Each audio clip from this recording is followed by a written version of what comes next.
My husband left our 5-year-old and 9-month-old home alone, and instead of admitting it, he's gaslighting me like I'm crazy for even asking where he was.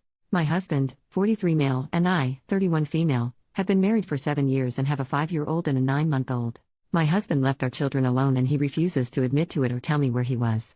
I'm pissed, and my husband just keeps telling me I'm making a big deal about nothing. This just happened this weekend. I'm on the board of directors for a local nonprofit organization. I had to attend an event for that organization this past Saturday, and I was gone for most of the day. My husband was supposed to be home with our kids. I texted him a few times and he responded. When I called around midday he didn't respond, but that's not very unusual so I didn't think much of it. Shortly after that, I got a call from my mom. She said my son had just called her and when she asked him what he and his sister were doing, he said they were both watching TV.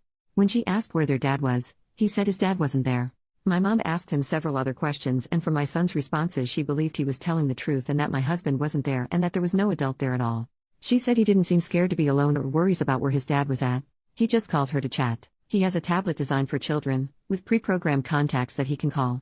It's only a few people, just family members. I left the event immediately and began texting and calling my husband over and over. He didn't respond to my first several attempts. It took him about 10 minutes, I was halfway home at that point, to respond. I was so confused, so worried, really mad, and I asked him where he was. He said he was at home. I told him our son had just told his grandmother that he was home alone with his baby sister watching TV about 15 minutes ago. My husband denied it and I told him I was too upset to talk and drive. When I got home, I checked on the kids right away and they were both fine. I asked my husband again, where was he? He said he was home the entire time. He doesn't know what our son was talking about but he must have just been confused since he had gone to the basement to do some laundry. I ran down to the basement. It was the same load of laundry I'd thrown in the dryer the night before. He didn't do any laundry when I was gone. I asked my husband why my son would be confused about whether his dad was home or not. Where in our home would he have gone and for how long for our son to think his dad wasn't home? That doesn't make sense with a 5-year-old and a 9-month-old. You wouldn't leave them unattended that long. Why was he nowhere to be found when my mom asked my son to go check certain areas of the house? I begged my husband to just admit it, to stop treating me like an idiot and to stop accusing our son of lying. Just tell me the truth. Because being lied to right to my face is so incredibly maddening. He insists he was home, but he can't come up with any believable story of where he was at or what he was doing during that time. The way he answers me when I ask him about this and demand truthful answers is so dismissive. When I tell him you left our children alone, he quickly says no, I didn't, so anyway. He says I'm overreacting and letting our son's imagination drive me crazy. I am convinced he was gone. We don't have a Ring camera, but at least one of our neighbors does. I'm so upset about this that I'm tempted to ask our neighbor for the Ring footage. I had to go out to my car and scream and cry because I got so upset. Of course, I didn't want my kids to see my reaction. I can't put into words how upset I am about the fact that I know he must have really left them alone but have no proof and am being treated like I'm just a paranoid nutcase of a mother and woman by him. Update, 4 days later, last weekend my husband left our 5-year-old and 9-month-old home alone while I was gone and then refused to admit it or provide a plausible explanation. Since then, we had many arguments about it. I've been living in a constant state of anger and frustration. I didn't want to fight about it anymore, but I couldn't help it and I kept bringing it up again and again. I couldn't lay low and pretend to get over it while I waited for him to do it again and catch him in whatever was going on. I also knew that demanding he tell me the truth wasn't going to get me anywhere. Since he'd been refusing to talk and deflecting for days, all it was doing was making me mad and feel like I was about to have a brain aneurysm. I told him to hand me his phone so I could check his location at the time. He refused. He said he wouldn't do it and that it was a violation of his privacy, he won't be treated that way and refuses to give in to my delusions. You think I enjoy being in a situation where I have to beg my husband to show me his phone so I can see where he was at? I hate it. I don't want to live that way. I told him it's simple, if he was really at home the entire time, just prove it. Why wouldn't he want to clear this whole thing up? I got so mad that he wouldn't turn over his phone that I told him I was going to the neighbors to get their doorbell footage. At first he was like fine, go do it. He didn't think I actually would.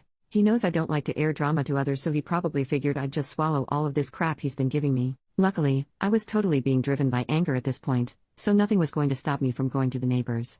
When I actually started to go out the door he tried to stop me and followed me out the door. I felt pure anger rushing through my veins, nothing else.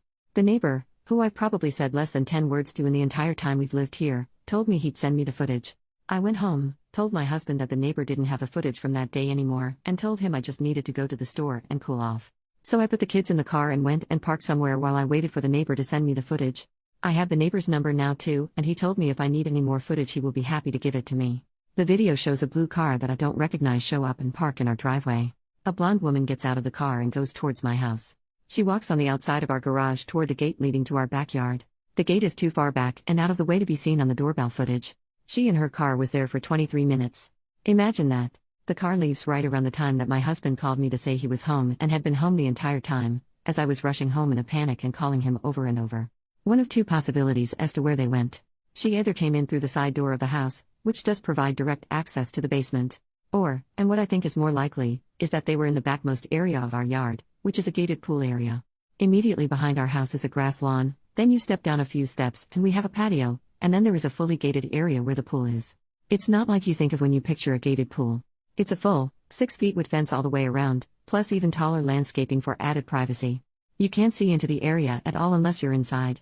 I think it's more likely that they were back there because my son said his dad's keys were gone and we keep that gate locked with a key. The pool is closed for winter, but there is one small building back there, sort of like a shed we converted into a changing area, and there is a covered patio with furniture. I'm convinced that's where they were. So technically he was home, but in an area totally removed from the house and where he couldn't see or hear the kids if something happened. I asked him how he could explain this. What were they doing? I obviously don't need him to tell me what they were doing, but for some reason I still had hope that he'd finally be honest. He wasn't. He showed no remorse. He was just like, yeah, she was here, but I obviously never left. Who is she? How long has this been going on? And if he's going to be such a disgusting, despicable excuse of a man, then why couldn't he at least have found any other time and any other lie or excuse other than when he was home alone with our kids? I told him I know this has happened before and I demanded to know how many times he's done this when he's been home alone with the kids. He swears this is the only time, but he still doesn't have the balls to confess to what they were doing. I don't believe him that this was the only time, FYI. I still have so many questions and I still feel like my heart is beating 200 times a minute. My blood pressure is through the roof. I've cried a lot, sobbed, begged for somebody to help me, yelled, screamed, ordered a bunch of books about divorce and custody. And you know what? The next day after our multiple explosive fights, him putting his hands on me, and me seeing the evidence, he acted like everything was totally normal and like none of that stuff ever happened.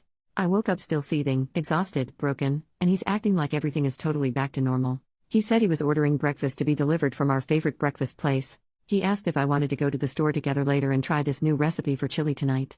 What? Why would I want to do any of these things with you now? Absolutely no acknowledgement of anything he's done or what's transpired between us in the past few days. He deserved an Oscar for how well he was able to act like none of that happened, completely comfortable and non-fazed. I know that it's a waste of my energy, but I just desperately want him to admit the full truth of what he did that day and any other day with this woman. I want to hear it from him. It won't change whatever he's done, but he could at least have the respect and decency to be honest now that he's been caught. That's a ridiculous thought though, right? How foolish of me to expect this man to show decency and honesty now. If he was a decent and honest man, then he wouldn't have had a strange woman over to our house and been out of sight from our kids for 23 minutes. His continued denial and refusal to admit to anything other than the bare minimum, his attitude like I'm somehow being controlling or infringing on his rights by asking for information. That's almost more hurtful than him cheating on me. New update. More than 1.5 months later, it's been around a month since I last posted. I've received so many messages and comments asking for an update and if me and my kids are okay. I'm sorry for not responding. I'm sort of scared to post this because I don't think people will agree with my decision. Initially, I really wanted to be able to share an update saying I had filed for divorce. When I saw that footage of a strange woman sneaking into our backyard, and even more so when he refused to give me any info or admit to anything, even going as far to say he'd never give me the satisfaction of admitting to anything, I was 100% for divorce. I immediately started to research and make a plan. I wasn't in a position to divorce right away. I thought that it might be better to try to keep my head down, pretend like everything was okay, and quietly and secretly prepare everything. Divorce is still on my mind and a possibility, but I'm no longer 100% committed to it. My husband and I are still together currently and living under the same roof. Although he held out on admitting to any wrongdoing, both with leaving our kids unattended in the house and about making love with another woman in the pool shed, he held out for a long time and we argued a lot. I kept telling myself it was pointless and I was only driving myself crazy. He wasn't going to suddenly be honest, and he admitted more than once that he wouldn't tell me the truth and felt no reason to tell me the truth. During that time, I also found him secretly going out to the garage to drink alcohol, which he'd deny. I drive myself crazy finding his stash of alcohol and other things out in the garage. He still denied it even though I was literally holding the evidence. Then, about 2 weeks ago, he admitted he had a problem, or multiple problems, and that what he did that day was wrong. He finally admitted to leaving the kids alone in the house. He admitted to making love with a woman in our pool shed. She's not a woman he's having an affair with, she's a street worker. She's transsexual. He said it in a way like I should have been relieved by all of this. The thing is, I knew he watched porn, never seemed to get in the way of our relationship or our lives. I even knew that he liked to watch trans porn. He was open about these things with me. But should I have suspected that this meant he was hiring trans street workers to have the real-life experience? Honestly, I'm really asking that. Was I naive to think he was seeking that out just because he liked to watch that type of porn? He didn't keep the porn a secret from me, and I honestly never thought he was going to seek it out in real life or cheat on me with a trans person. He also assured me that he now only regularly sees 2 trans women who are clean and safe and very professional. And when I asked him how much he pays these women for their services, yeah, they'd better be a lot of things for that price. I can't believe it. He also admitted to drinking too much and to drinking a lot before he engages with these women. At times he's taken drugs during these encounters too, but insists he doesn't have a problem, meaning addiction. I personally think he's addicted to alcohol and possibly other substances, but he binges them when I'm not around and manages to remain normal and sober when I'm around. He started drinking more heavily and regularly since that day, hence the hiding booze in the garage and chugging it when he thought I was in the shower. He says he's doing it because he's so stressed about me leaving him and because he knows he's a piece of crap for everything he's done to me and our kids. He's not allowed to be left alone with our kids anymore. He's also not allowed to make love with me for the foreseeable future. Neither are meant as punishment. These rules are in place to keep me and our kids safe, plus I have no emotional or physical desire to be intimate with him now. So, I don't know that our relationship will survive. He fears his job will be compromised if he seeks help for any of this. I'm at the point where it's like screw your job, we'll find some way to survive. This is way bigger than a job. He has stopped drinking, at least as far as I can tell. He took 2 weeks off work to try to figure himself out. He's been helping around the house and doing all of the things a good husband should do. I have hidden cameras installed all over my home and property. I don't want to live this way, but I'm not ready to file for divorce yet. I hope to get to a place financially and logistically where I can at least be prepared so that I could file for divorce at the drop of a hat if I absolutely needed to. I've told him this. He's aware that I've been preparing for divorce. He did ask me about lovemaking today, how long it'd be before I'd finally be intimate with him again. It's been mere weeks and he's already asking that, which is unbelievable in a way, yet this man masturbates several times a day without fail. I don't believe in a lovemaking addiction, or I didn't before, but I'm starting to wonder if it could be a real thing and if my husband has it. He isn't saying he does, but I'm starting to think my husband may actually have a number of hidden addictions that he can't even admit to himself. In a weird way, it's comforting because I see it as a defined problem that might be fixable, but on the other hand I'm totally grossed out by it all and it makes me feel extremely uncomfortable to think about dealing with this possibly forever. For now, me and my kids are safe. Things have calmed down. I'm not living every moment feeling completely consumed by rage. I still feel that way sometimes, but I feel a lot more steady than I did. I feel more clear-headed and surprisingly almost lacking emotion about the whole thing. It's like all of my emotions came in one big wave, then just washed out to sea. I honestly feel more clear-headed right now than I have in a long time. Relevant comments. Commenter number 1, you truly don't sound clear-headed to me? Why are you with someone who cheats on you? And left your young children by themselves? And has multiple serious addictions? He can't be trusted. He needs actual professional help, rehab or something. Do you have any family or friends you could possibly stay with? I'm super concerned for your children. OP, I don't know that he actually has any addictions, I've just to wonder if he does. Either way, I'm trying to convince him to seek some sort of professional help to deal with his issues. My kids are fine. They are never left alone with him. They're with me at all times, or if absolutely needed they're with friends or family. Commenter number 2, now only regularly sees.